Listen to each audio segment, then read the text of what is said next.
Welcome to N45 news. Mangapet మండలం 2 జిల్లాల టోర్నమెంట్ను ప్రారంభించిన మహబూబాబాద్ పార్లమెంట్ ఇన్ఛార్జ్ దనసరి సూర్య మంగళవారం రోజు మంగపేట మండల చుంచుపల్లి గ్రామంలో కొమరంభీం యూత్ ఆధ్వర్యంలో నిర్వహిస్తున్న 2 జిల్లాలు భద్రాద్రి కొత్తగూడెం ములుగు వాలీబాల్ టోర్నమెంట్కు విచ్చేసి రిబ్బన్ కట్ చేసి ఆటలు ప్రారంభం చేసిన రాష్ట్ర పంచాయతీరాజ్ శాఖ గ్రామీణాభివృద్ధి మరియు స్త్రీ శిశు సంక్షేమ శాఖ మార్చులు దనసరి సీతక్క కుమారులు తెలంగాణ రాష్ట్ర యువజన కాంగ్రెస్ కార్యదర్శి మహబూబాబాద్ పార్లమెంట్ ఇన్ఛార్జ్ యువ నాయకులు దనసరి సూర్య.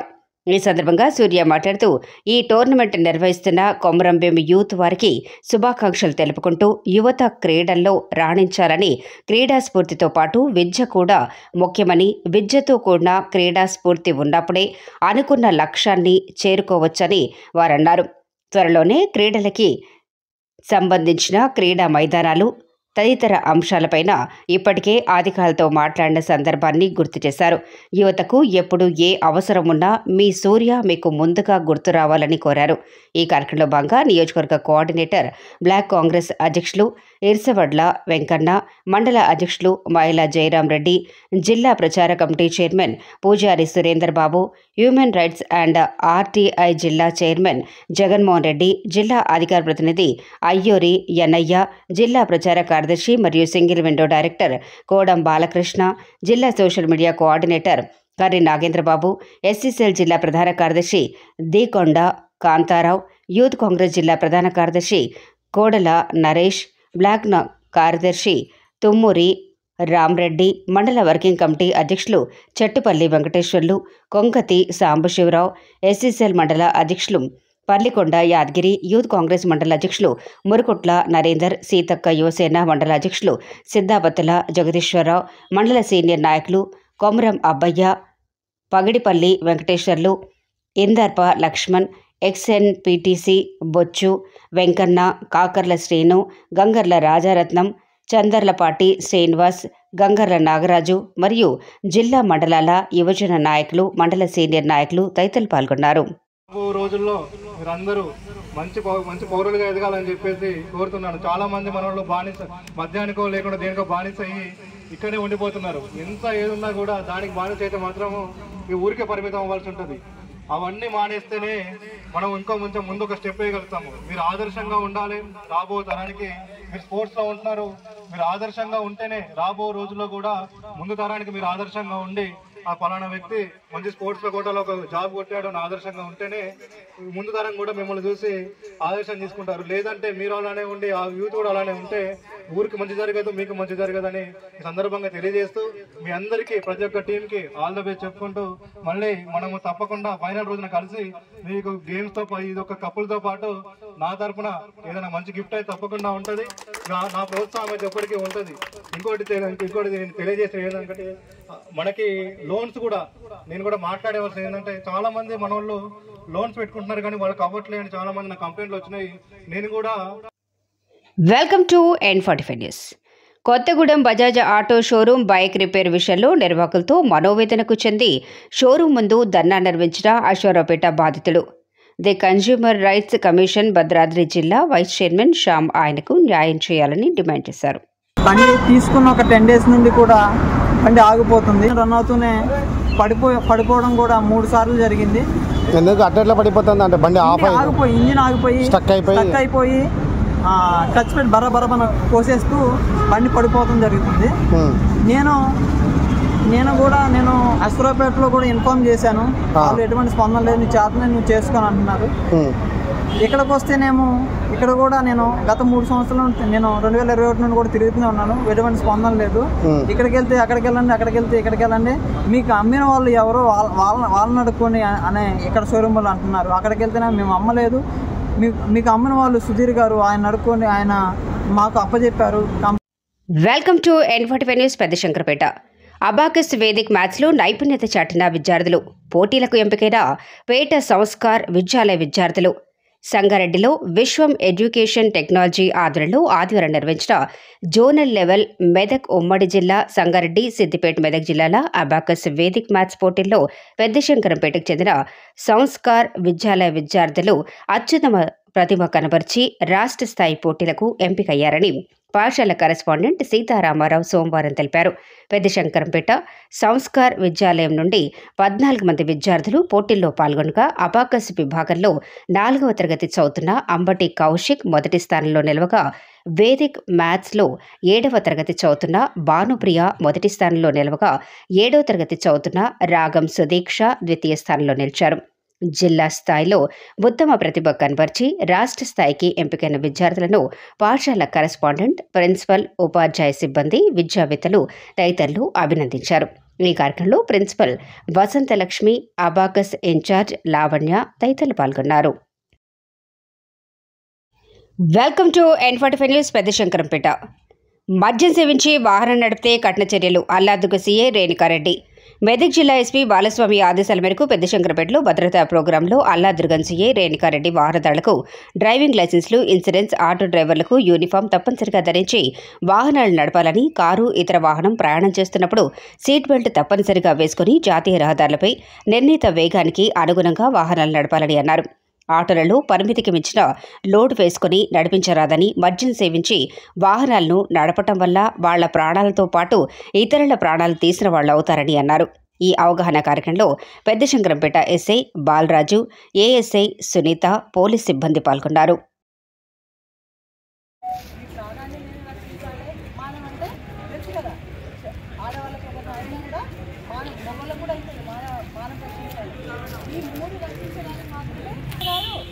జీతము రాదు, ఏమీ రాదు.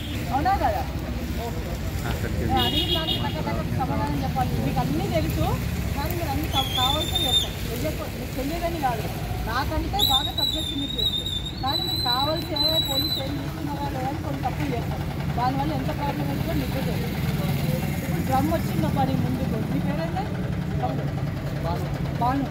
ఒక దేవుడు వచ్చింది డైరెక్ట్.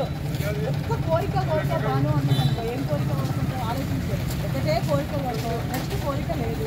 ఒక్క కోరిక కోరుకుంటే ఏం కోరుకుంటాం? దేవుడు రాగానే నాకు చాలా ఇష్టం, డబ్బు ఉంటే సరిపోతుంది అంతే అనుకుంటున్నాడు. నువ్వే లేకపోతే అంటే రమ్మ వచ్చినా కోరుకోవాల్సింది ఏంటి? నా ప్రాణం ఉండాలి, నా ఆరోగ్యం బాగుండాలి అని ఫస్ట్ కోరుకుంటాడు ఏ మనిషి అయినా. నువ్వు భూమి మీద ఉంటే కదా బయట డబ్బు, నీకు కట్ట నోటిస్తా. నువ్వు తింటే మోషన్స్ అవుతాయి, ఏదైనా తింటే గోకుడు రోగం వస్తుంది. అట్లా వస్తే డబ్బులు ఉంటే ఏమైనా పనికి వస్తాయా? ఫస్ట్ ఏముండాలి? ఆరోగ్యంగా ఉండాలి. ఫస్ట్ నువ్వు బతుకుండాలి. అవునా? ఇప్పుడు మనం తెలియకుండా పుట్టామబ్బా, తెలియకుండా చచ్చిపోవడంలో తప్పులేదు. నీ టైం వచ్చి నీకేదో వచ్చి చనిపోవడం తప్పులేదు. నీదై నువ్వు ఆత్మహత్య చేసుకున్న కేసు ఉంది ఐపీసీలో. అంటే నీది నువ్వు చనిపోవడానికి నీకు అధికారం లేదు. మన ప్రాణం మనం తీసుకోవడానికి కూడా అధికారం లేదు. అంటే చట్టంగా అది తప్పు అన్నమాట. ఐపీసీ చట్టం ప్రకారం నీ మీద కేసు అవుతుంది. నువ్వు చచ్చిపోతే కూడా కేసు అవుతుంది. అంటే నువ్వు చచ్చిపోతేనే కేసు అయితే పక్కోని చంపడం ఎంత తప్పు చెప్పు? తప్పా కదా? అనిపిస్తుందా లేదా? బాగా అనిపిస్తుందా లేదా?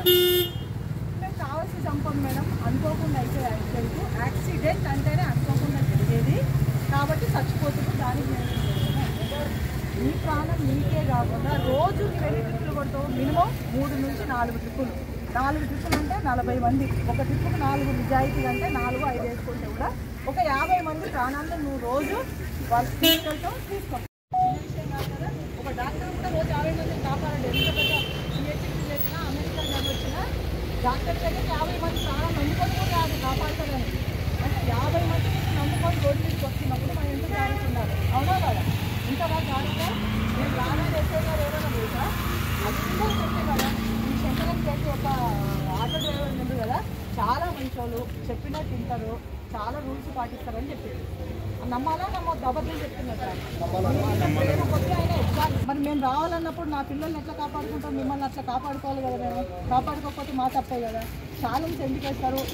మాకు వచ్చేదే 200, 300, ఈ దరిద్రమైన పోలీసు రాగానే 300 వేసిరు, నీకు సావు కానీ అని తిప్పుకుంటావు. మేము కూడా చిన్నప్పుడు అట్లా తిప్పుకున్నాం. అది తెలియక తిప్పుకోవడంలో తప్పు లేదు. కానీ తెలుసు కదా ఇప్పుడు ఎందుకు వేస్తున్నాం ఛాలెంజ్ అని. నువ్వు పాటించకపోవడం ఏదో ప్రమాదం అవుతుంది, మీ భార్య పిల్లలు దూరం అవుతారు, మీ ఆటోలో ఉన్న భార్య పిల్లలు దూరం అవుతారు.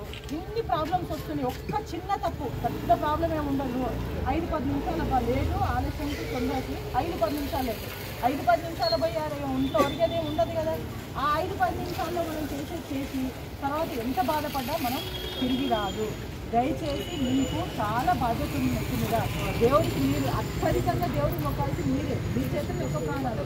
పొద్దున బ్లడ్ చేసినా కానీ నా ఆటోలు ఉంటారు, వీళ్ళని నేను నా డబ్బు ముఖ్యం ఎంతనో వాళ్ళ ప్రాణాలు కూడా అనుసరిస్తాను. నేను జాగ్రత్త తీసుకుపోవాలి అని ఒక్కసారి గుర్తించుకున్నాం అనుకో, అలాంటి పని చేయదు. అవునా? ఇప్పుడు మీకే అడుగుతా, ఆటో నడిపించినప్పుడు ఏమేం పాటించాలి? నువ్వు ఒకటి ఏం పాటించాలి? నీకు తెలియదు చెప్తా, తెలిసి నేను చెప్పి కూడా వేస్ట్ చేయాలి. నువ్వు పొద్దున్న ఆటోలు ఎక్కుతావు తమ్ముడు, నీకేం ఉండాలి? ఫస్ట్ ఓవర్ స్పీడ్ తెలుసు కదా. ఒకటి ఓవర్ స్పీడ్ పోతారా? తల్లిదండ్రులు ఉంటారు, చాలా ఏజ్ తల్లిదండ్రులు ఉంటారు ఇంట్లో, చిన్న పిల్లలు ఉంటారు. వాళ్ళ గురించే మీరు ఈ రక్తం పొద్దున్న తెల్లందా కష్టపడి పెంచేది పిల్లల గురించే. కాబట్టి ఇన్సూరెన్స్ ఖచ్చితంగా వేసుకోండి. అది మనం ఏ రోజైతే ఇన్సూరెన్స్ లేదో ఆ రోజే యాక్సిడెంట్ అవుతుంది. అది ఏందో మరి నాకు అర్థం కాదు. నువ్వు 10 సంవత్సరాలు ఇన్సూరెన్స్ వేస్తావు, ఏదో ఒక ప్రమాదం వచ్చి ఉంది, నువ్వు రోడ్డు మీద ఉన్నావు, నువ్వు ఒక్కడదే కాదు 100 మంది 1000 మంది రోడ్డు మీద ఉంటారు. నీ తప్పు లేకుండా ఎక్కువ తప్పైనా యాక్సిడెంట్ అవుతుంది. ఒక 10-15 వేలు 5-6 వేలు ఉంటుంది అనుకుంటా. అదే తాగో ఏదో ఒక చెడు అలవాటు ఉంటుంది. ఆ చెడు అలవాటు మానుకోనో ఇంకొకటి మానుకోనో మన ప్రాణానికి భద్రత, ఎదుటోని ప్రాణానికి భద్రత. కాబట్టి దయచేసి ఇన్సూరెన్స్ చేసుకోండి. నెగ్లెక్ట్ చేయకూడదు. చిన్న నెగ్లెక్ట్ చేసి మనం ప్రాణం మీదకి తెచ్చుకోవద్దు. ఇంకా ఆల్మోస్ట్ అన్నీ అయిపోయినాయి అనుకుంటా. అన్నీ అయిపోయినాయి కదా. మీరందరూ ఇవన్నీ పాటించాలని మనస్ఫూర్తిగా కోరుకుంటూ, మీరందరూ కుటుంబ సభ్యులతో బాగుండాలి, మీ ఆరోగ్యాలు బాగుండాలి అని కోరుకుంటూ సెలవు తీసుకోవాలయ్యా.